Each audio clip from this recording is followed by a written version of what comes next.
Good morning students, एक बार फिर से आप सभी का मैं अपने इस वीडियो लेक्चर में स्वागत करता हूं। और आज मैं लेके आया हूं आप सबके लिए कक्षा 7 के भूगोल के का अध्याय 3। इससे पहले हमने अध्याय 2 में पढ़ा था हमारी पृथ्वी के अंदर, यानी कि पृथ्वी के अंदर क्या क्या है उसके बारे में हमने जाना था। उसमें सेल के बारे में जाना था। सेल में के अंतर्गत हमने जाना था कि सेल मुख्य रूप से 3 प्रकार के होते हैं: आग्नेय सेल, अवसादी सेल और कायांतरित सेल। और उससे पहले हमने जाना था कि पृथ्वी के जो सबसे ऊपरी परत है उसको परपट्टी कहते हैं, उसके बाद है मेंटल, फिर उसके बाद है क्रोड। और ये कौन सा किस चीज़ से बना है, ये सभी चीज़ें हमने आपको चैप्टर 2 की वीडियो क्लास में बताया था। तो अगर आप उसको देखना चाहते हैं तो आप प्लेलिस्ट में जाके आप उस वीडियो को देख सकते हैं। और यदि आप हमारे चैनल पर नए हैं तो प्लीज़ इस चैनल को सब्सक्राइब कर लें और ऑल नोटिफिकेशन बेल दबा दें ताकि आपसे कोई भी इम्पोर्टेंट वीडियो मिस ना होने पाए। अभी ये हमारी एनसीईआरटी की सीरीज चल रही है, ज्योग्राफी की चल रही है। थोड़े व्यस्त शेड्यूल होने के कारण मैं प्रतिदिन नहीं दे पा रहा हूँ। वैसे 10 बजे सुबह प्रतिदिन भूगोल की क्लास आती है और जैसे ही मेरा शेड्यूल थोड़ा सा ठीक होगा तो फिर उसके बाद भूगोल के साथ साथ साइंस भी मैं आप लोगों को देने का प्रयास करूँगा। साइंस अगर प्रतिदिन नहीं हो पाया तो एक दिन मतलब छोड़ के एक दिन, यानी कि अल्टरनेट डेज में साइंस प्रोवाइड करूँगा। तो आइए हम शुरू करें आज की अपनी वीडियो क्लास। हमारी बदलती पृथ्वी। स्थलमंडल अनेक प्लेटों में विभाजित है जिन्हें हम क्या कहते हैं, स्थलमंडलीय प्लेट। यानी कि स्थलमंडल यानी कि भूमि के भूमि जितने भी है उसको स्थलमंडल कहते हैं। तो वो किस में विभाजित है, प्लेटों में, जिन्हें हम क्या कहते हैं, स्थलमंडलीय प्लेट कहते हैं। आपको जानकर यह आश्चर्य होगा कि ये प्लेट हमेशा धीमी गति से चारों तरफ घूमती रहती है। धीमी गति मतलब कितना धीमा, तो कह सकते हो कि कुछ मिलीमीटर, सेंटीमीटर से भी कम, कुछ मिलीमीटर एक वर्ष में ये घूमती है। पृथ्वी के अंदर क्या होता है कि पिघले हुए मैग्मा में होने वाली गति के कारण ऐसा होता है। अब ये गतियाँ क्यों होती है प्लेटों में, कि पृथ्वी के अंदर क्या है, मैग्मा है और उस मैग्मा, पिघले हुए मैग्मा जब गति करती है तो उससे इन प्लेटों में भी गति होती है। पृथ्वी के अंदर पिघला हुआ मैग्मा वृत्तीय रूप में घूमता है, ऐसे गोल गोल वृत्त के आकार का घूमता है। जैसे कि यह है वृत्त, तो इसके चारों तरफ घूमेगा ऐसे। तो पृथ्वी के अंदर पिघला हुआ मैग्मा एक वृत्तीय रूप में घूमता है, जैसे कि आप इस क्रियाकलाप में देख सकते हो कि इसमें ये दिखाया गया है कि पानी से भरा हुआ कोई बर्तन लीजिए, उसमें छोटी सी एक गैस, मतलब छोटी सी जैनक कागज का बॉल बना के उसमें डालिए। मतलब कब डालिए, जब पानी गर्म हो जाए। पानी को गर्म करने के बाद उसको डालेंगे तो देखेंगे कि वो उसमें घूम रहा है। तो उसी तरीके से होता है, प्लेट की इस गति के कारण पृथ्वी की सतह पर क्या होता है, परिवर्तन होता है। और पृथ्वी की गति को उन बलों के आधार पर विभाजित किया जाता है जिनके कारण ये गतियाँ उत्पन्न होती हैं। तो पृथ्वी की ये जो गतियाँ हैं वो 2 प्रकार की होती है। एक तो आंतरिक भाग में घटित होती है और दूसरी बाहरी सतह पर। तो जो बल पृथ्वी के आंतरिक भाग में घटित होते हैं उन्हें अंतर्जनित यानी कि एंडोजेनिक फोर्स कहते हैं, एवं जो बल पृथ्वी के सतह पर उत्पन्न होते हैं उन्हें बहिर्जनिक बल यानी कि एक्सोजेनिक फोर्स कहते हैं। अब देख लीजिए चित्र 3.1 ये है। अब यहाँ पे ये देखिए कि पृथ्वी की जो गतियां हैं उसको मुख्य रूप से हम दो भागों में बांटते हैं, एक अंतर्जनित बल और दूसरी है बहिर्जनित बल। अंतर्जनित बल दो प्रकार की होती है, एक होती है आकस्मिक बल यानी कि अचानक से जो बल लगता है, और दूसरा होता है पटल निरूपण बल यानी कि जो पृथ्वी के धरातल को बदल देती है। तो आकस्मिक बल यानी कि अचानक लगने वाले बल से मुख्य रूप से तीन क्रियाएं होती हैं। पहला है भूकंप, दूसरा है ज्वालामुखी का विस्फोट और तीसरा है भूस्खलन यानी कि पृथ्वी का टूटना, यानी पृथ्वी की जो ऊपरी सतह है यानी धरातल है उसका टूट जाना। पटल निरूपण बल के कारण ही पर्वत का निर्माण होता है, जैसे कि हिमालय पर्वत का निर्माण हुआ था, टेथिस सागर पर्वत में बदल गया था। तो ये है पटल विरूपण बल के कारण ही ऐसा हुआ था। उसके बाद बहिर्जनित यानी कि बाहर से जो लगने वाले बल हैं उससे मुख्य रूप से दो क्रियाएं होती है, एक होती है अपर्दन यानी कि टूटना फूटना और दूसरे होते हैं निक्षेपण यानी कि उसको जमा करके कुछ बनाना। तो ये मुख्य रूप से इसमें सहायक हैं ये चार, नदी या बहता जल जो कि एक जगह की मिट्टी को काट के दूसरी जगह जमा करती है, ऐसे ही पवन, समुद्री तरंग और हिमनद यानी कि बर्फ की नदियाँ। तो इस तरीके से ये है अंतर्जनित बल कभी आकस्मिक यानी कि अचानक गति उत्पन्न करते हैं तो कभी धीमी गति। तो भूकंप एवं ज्वालामुखी जैसी आकस्मिक गति यानी कि अचानक गति के कारण पृथ्वी की सतह पर बहुत अधिक हानि होती है। अब देखिए आगे बढ़ने से पहले हम थोड़ा कुछ शब्द के देख लेते हैं, शब्दावली। स्थल मंडलीय प्लेट, भूपरपट्टी अनेक बड़ी एवं कुछ छोटी कठोर असमान आकार की प्लेटें होती हैं जिन पर महाद्वीप और महासागर की सतहें टिकी हुई है। यानी कि वह भूपरपट्टी की वह बड़ी एवं छोटी कठोर असमान आकार की प्लेटें जिन पर महाद्वीप और सागर की सतहें टिकी है उन्हें हम क्या कहते हैं? स्थल मंडलीय प्लेट कहते हैं। उम्मीद है कि आपको ये समझ में आ गई होंगी। तो चलिए हम आगे की तरफ बढ़ते हैं। ज्वालामुखी क्या है? तो ज्वालामुखी भूपरपट्टी पर खुला हुआ एक छिद्र है जिससे पिघले हुए पदार्थ अचानक निकलने लगते हैं। अब उससे पहले थोड़ा हम ये देख लेते हैं शब्द की उत्पत्ति। एंडो और एक्सो, एंडो मतलब होता है अंतः यानी कि अंदर में, और एक्सो मतलब होता है बाहर यानी कि बाह्य में। तो एंडोजेनिक जेनिक, तो एंडोजेनिक यानी कि अंतः में उत्पत्ति जब होगी तो उसको एंडोजेनिक फोर्स कहते हैं, और एक्सो प्लस जेनिक यानी कि एक्सोजेनिक, जो बाहर में उत्पन्न होने वाले बल होते हैं उसे हम एक्सोजेनिक फोर्स यानी कि बल कहते हैं। तो देखिए ज्वालामुखी भूपरपट्टी पर खुला हुआ एक छिद्र होता है, जैसे कि ये इस चित्र में देख रहे हो। ये देखिए ये ज्वालामुखी है।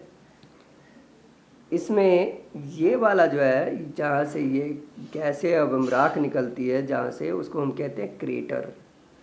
और ये जो रेड कलर का आप देख रहे हैं सीधा यहाँ पे आ रहा है, ये वाला हिस्सा जो सीधा आ रहा है ये देखिए ये जो सीधा आ रहा है यहाँ पे ये देखिए ये वाला रेड और फिर ये वाला रेड, इस तरीके से ये निकल रहे हैं। ये है लावा, पिघला हुआ लावा, और ये निकास हो रहा है, वेंट हो रहा है। और ये जो लावा है यहाँ, ये लावा ठंडी हो जाती है। ये पृथ्वी की ऊपरी सतह है जिसको परपट्टी कहते हैं, उसके नीचे ये मेंटल है। तो मेंटल के पास ही इसका जो है ना उद्गम स्थल होता है। अब उद्गम स्थल क्या होता है उसके बारे में आइए जानते हैं।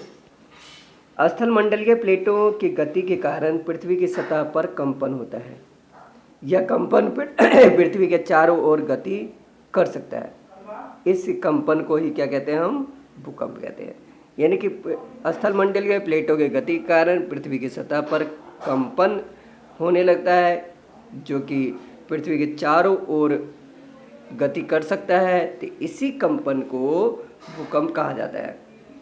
भूप्रपट्टी के नीचे वह स्थान जहाँ कंपन शुरू होता है उसे उद्गम केंद्र कहते हैं, और उद्गम केंद्र के ऊपरी सतह उसके निकटतम स्थान को अधिकेंद्र कहते हैं। अब जरा यहाँ पे देख लेते हैं इस चित्र में।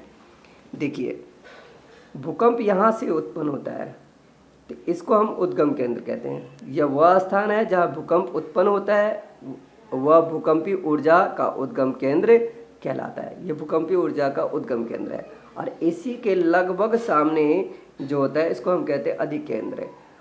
और यहाँ पे ये जो है ना, ये है प्लेट सीमा, यानी कि सिलिकॉन और मैग्नीशियम से बना है। और ये जो आप देख रहे हैं ये भूकंपी तरंगे की दिशा ये दिखाई गई है कि भूकंपी तरंगे कहीं पे भी जनक कर सकती है, गति कर सकती है। तब देखिए, ये आपके लिए जानना जरूरी है कि भूकंपी तरंगे 3 प्रकार की होती है। पी तरंगे, जिसको अनुदैर्घ्य तरंगे कहते हैं, यानी अनुदैर्घ्य कहते हैं, और एस तरंगे जिसको अनुप्रस्थ तरंगे भी कहते हैं, और तीसरा है एल तरंगे अथवा पृष्ठीय तरंगे। तो इसके बारे में डिटेल जो है ना आप बड़ी क्लास में जान पाएंगे कि आखिर इनमें से कौन सा तरंग ज़्यादा खतरनाक होता है, कौन सा तरंग ज़्यादा खतरनाक नहीं होता, और कैसे जो है ना हम उससे कर सकते, अपना बचाव कर सकते हैं। तो ये आगे की कक्षाओं में आप पढ़ेंगे। तो अधिकेंद्र के से कंपन बाहर की ओर तरंगों के रूप में क्या होती है, गमन करती है, यानी गति करती है।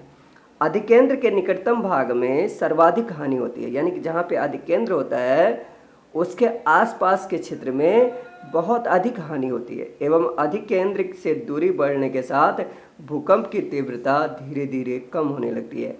यानी कि इसको अब यहाँ से समझिए कि ये है उद्गम केंद्र और ये है अधिकेंद्र। तो अधिकेंद्र के आसपास यहाँ पे ज़्यादा नुकसान होगा, और जैसे जैसे ये दूर जाते जाएगा तो यहाँ के क्षेत्र में कम नुकसान होगा। इसके बाद, यद्यपि भूकंप की भविष्यवाणी संभव नहीं है, लेकिन यदि हम पहले से तैयार हों तो इसके प्रभाव को निश्चित रूप से कम किया जा सकता है।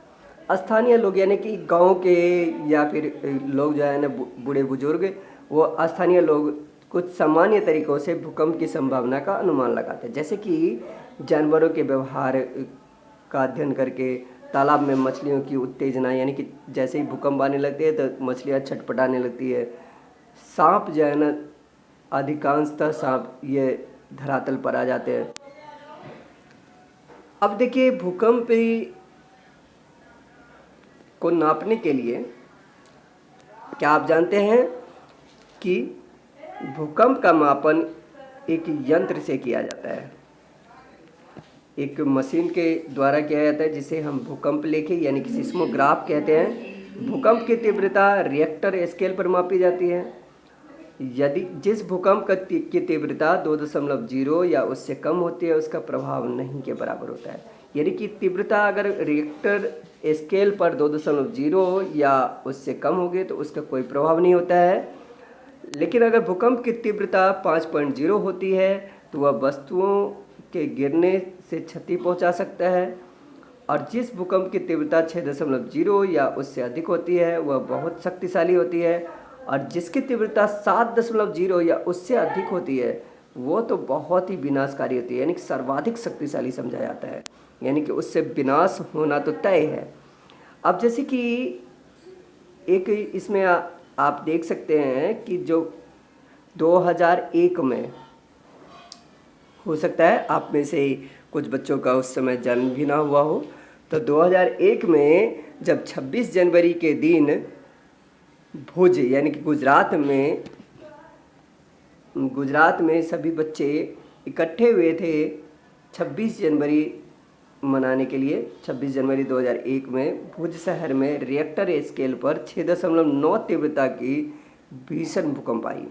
उससे क्या हुआ कि स्कूल बहुत ज़्यादा प्रभावित हुए, जिसमें 971 छात्रों और 31 शिक्षकों की मौत की आशंका है, जबकि इससे ज़्यादा हुई थी। भुज में निराशाजनक राहत सामग्री यानी कि भूकंप में जो पीड़ित थे उनके लिए राहत की व्यवस्था बहुत ही निराशाजनक थी और भुज में काफ़ी अधिक तबाही हुई। फ़ोन लाइनें टूट गई, पाइप लाइनें भी रुक गई और काफ़ी ज़्यादा दिक्कत हुई। लोग उसमें क्या हुआ कि चारकोल या अंगीठियाँ जैसे सुबह सुबह जो रेस्टोरेंट वगैरह होते हैं या फिर कह सकते हो ढाबा वगैरह जो होता है, होटल वगैरह जो होता है, तो उसमें रोटी सेकने के लिए अंगीठी या जैसे कि कहीं पे आप कह सकते हो कि कुछ और बनाने के लिए अंगीठी वगैरह का इस्तेमाल करते हैं, तो वो पलट गई थी। उससे क्या हुआ कि आग लग गई थी, काफ़ी ज़्यादा आग हुई थी और उससे वहाँ की सरकार ने उसे आपातकाल घोषित कर दिया था। मुख्यमंत्री केंद्र से अपील किया सहायता के लिए। अब इसके इस तरह की आप जो है ना और भी जन अखबार से कटिंग इकट्ठी कर सकते हो।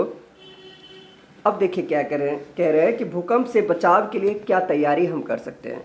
तो भूकंप के दौरान कहाँ पे हमें शरण लेनी चाहिए? सुरक्षित स्थान यानी कि रसोई की काउंटर या मेज़ के नीचे आप छुप सकते हो।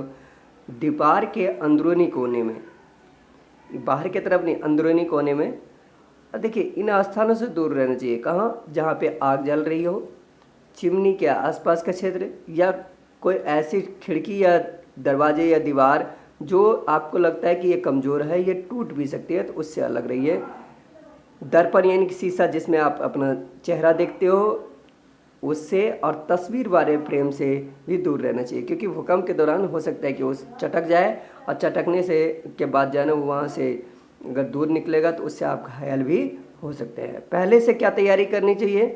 तो लोगों के बीच में जागरूकता फैलाइए। और देखिए क्या जागरूकता फैलानी है, तो उन्हें जो है ना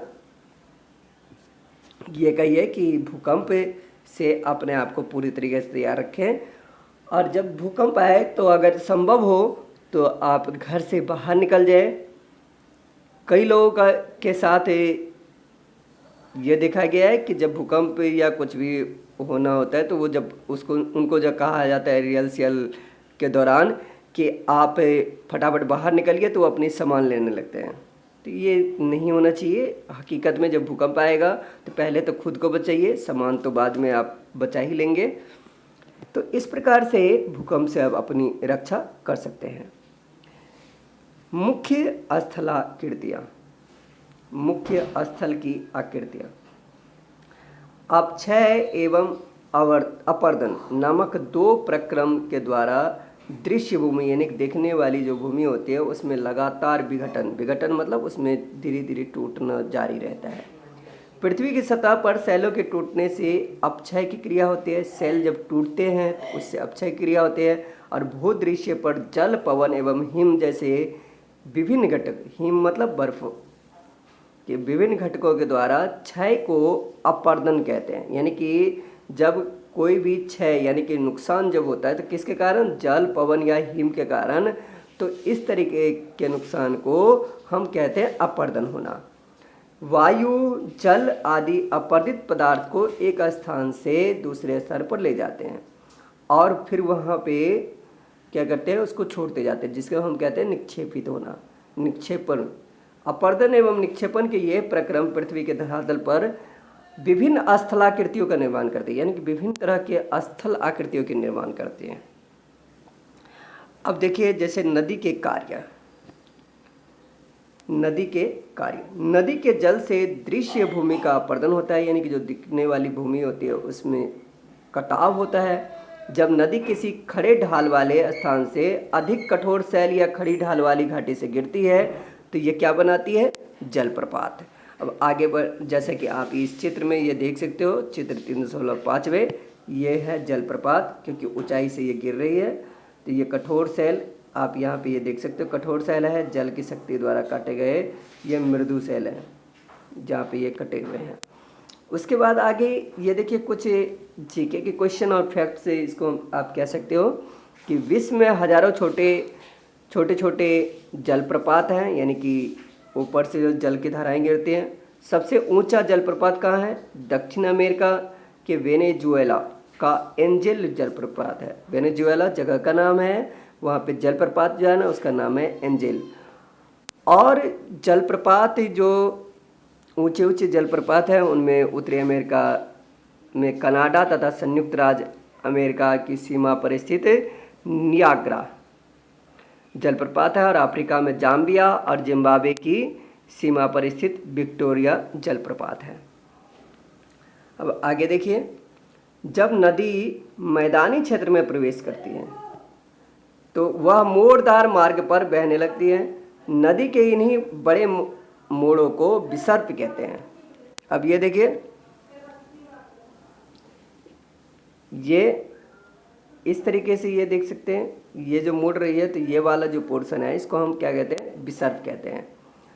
तो विसर्प कहते हैं। और इसके बाद विसर्पों के किनारे पर लगातार अपर्दन एवं निक्षेपण शुरू हो जाता है। विसर्प लूप के सिरे के निकट आते जाते हैं।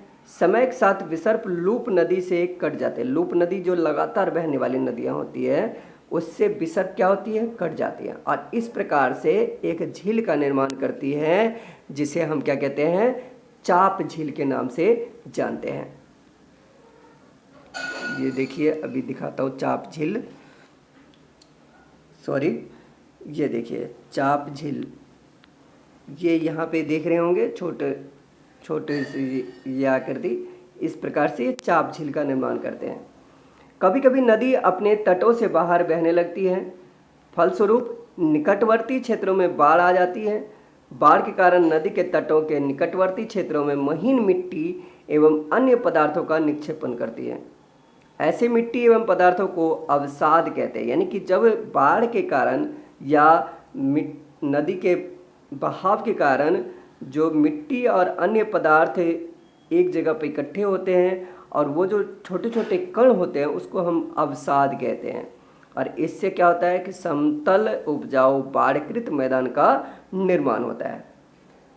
नदी के उत्थित तटों यानी कि ऊपर उठे हुए तटों को तटबंध कहते हैं। ऊपर उठे हुए किनारे यानी कि तट जो होते हैं उसको तटबंध कहते हैं। समुद्र तक पहुँचते पहुँचते नदी का प्रवाह क्या होता है? हो जाता है धीमा हो जाता है, बहुत कम हो जाता है, और नदी जो है ना बहुत अधिक धाराओं में विभाजित हो जाती है, जिसे वितरिका कहा जाता है, जिसे वितरिका कहा जाता है। जैसे कि इस चित्र में देख सकते हैं कि यहाँ से मुख्य नदी आ रही है और ये कई सारी धाराओं में यहाँ पे बट गई है, जिसे हम क्या कहते हैं? वितरिका कहते हैं। यहाँ नदी इतनी धीमी हो जाती है कि अपने साथ मलबे का निक्षेपण यानी मलबे को जमा करती जाती है। तो प्रत्येक वितरिका अपने मुहाने का निर्माण करती है और सभी मुहानों के अवसादों के संग्रह को से डेल्टा का निर्माण होता है। यानी कि जो अवसाद, जो मिट्टी के कण इत्यादि जो लाया जाता है वो एक जगह जमा होती है बीच बीच वाले जगह में, तो इससे क्या, इसको हम क्या कहते हैं? डेल्टा कहते हैं। कुछ नदियों के नाम की अगर बात करें तो जैसे ब्रह्मपुत्र नदी भी डेल्टा बनाती है, गंगा की डेल्टा है, सुंदरवन डेल्टा बहुत ही प्रसिद्ध हैं। उसके बाद यहाँ पे देखिए समुद्री तरंग के कार्य। समुद्री तरंग के अपर्दन एवं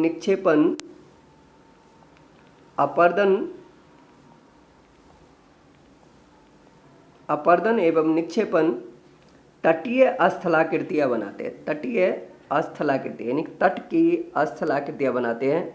समुद्री तरंगें लगातार सैलों से टकराती रहती हैं जिससे दरार विकसित होते हैं। जिससे लगातार टकराती रहती है जिससे दरार विकसित होती है। समय के साथ साथ बड़ी और चौड़ी होती जाती है और इन्हीं को समुद्री गुफा कहते हैं। जैसा कि आप इस चित्र में देख सकते हो, ये देखिए यहाँ पे यह है समुद्री गुफा कहते हैं। इन गुफाओं के बड़े होते जाने पर इनमें केवल छत की बचती है जिसे तटीय मेहराब कहते हैं। जैसे कि यहाँ पे ये देख सकते हो, इसको हम कहते हैं तटीय मेहराब। लगातार अपर्दन छत को भी तोड़ देता है और केवल दीवारें बचती हैं। दीवार जैसी इन आकृतियों को स्टैक कहते हैं। जैसे कि आप ये देख सकते हैं कि ये वाला हिस्सा, ये छोटा वाला जो हिस्सा दिख रहे हैं, ये स्टैक है। इनको स्टैक कहा जाता है। अरे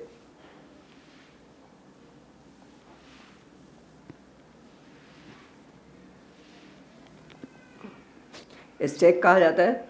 और इसके बाद की अगर बात करें, ये वाला हिस्सा है स्टैक का। और समुद्री जल के ऊपर लगभग ऊर्ध्वाधर, ऊर्ध्वाधर का मतलब होता है कि ऊपर उठे हुए ऊंचे शैलीय तटों को समुद्र भृगु कहा जाता है। ऊपर उठे हुए शैलों को क्या कहते हैं? समुद्र भृगु कहा जाता है। समुद्री तरंग के किनारों पर अवसाद यानी कि मिट्टी और भी विभिन्न तरह के महीन कणों को इकट्ठा जमा कर समुद्री पुलीन का निर्माण करती हैं। अब इसके बाद हिमनद के कार्य समझते हैं। हिमनद मतलब, हिम मतलब बर्फ और नद मतलब नदियाँ, यानी कि हिमानी बर्फ की नदियाँ होती हैं। हिमनद अपने नीचे की कठोर चट्टानों से गोलास्मी मिट्टी, गोलास्मी मतलब गोल होने वाली मिट्टी और पत्थरों को अपर्दित कर यानी कि उसको काट देती है, और गोलास्मी मिट्टी और पत्थरों से भूदृश्य का अपर्दन करते हैं, यानी कि पृथ्वी के दिखने वाले जो ऊपर के जो भाग होते हैं उसका कटाव कर देती है। हिमनद गहरे गर्तों मतलब नीचे के, सबसे नीचे की का जो हिस्सा होता है, जो गड्ढा होता है, उसको गर्त कहते हैं। तो गहरे गर्तों का निर्माण करती है।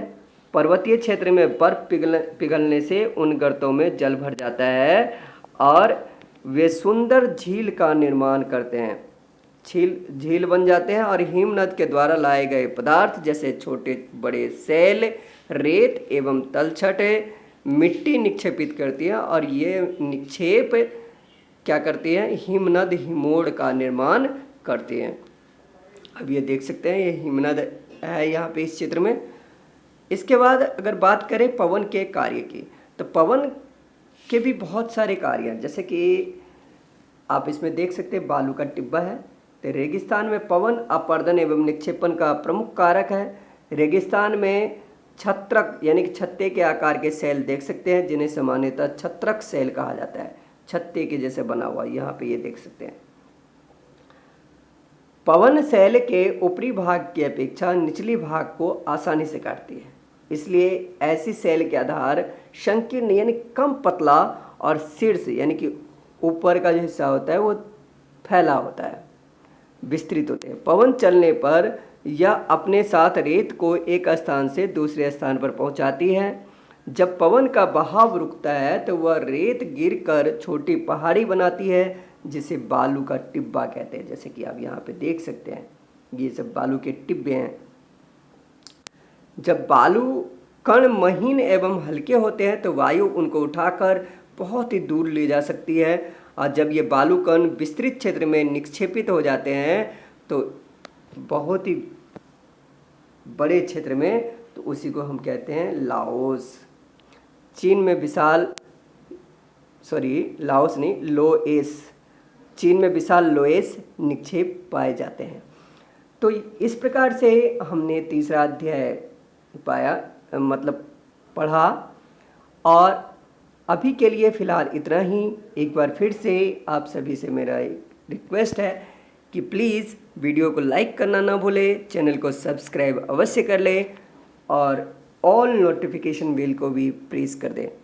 अभी के लिए फ़िलहाल इतना ही, मिलते हैं अगले भाग में, जिसमें कि हम जानेंगे अध्याय 1 का करेंगे रिवीजन, अध्याय 2, अध्याय 3, यानी कि एक ही वीडियो में आपको तीनों अध्याय का मैं प्रश्न उत्तर के माध्यम से रिवाइज करवाऊंगा।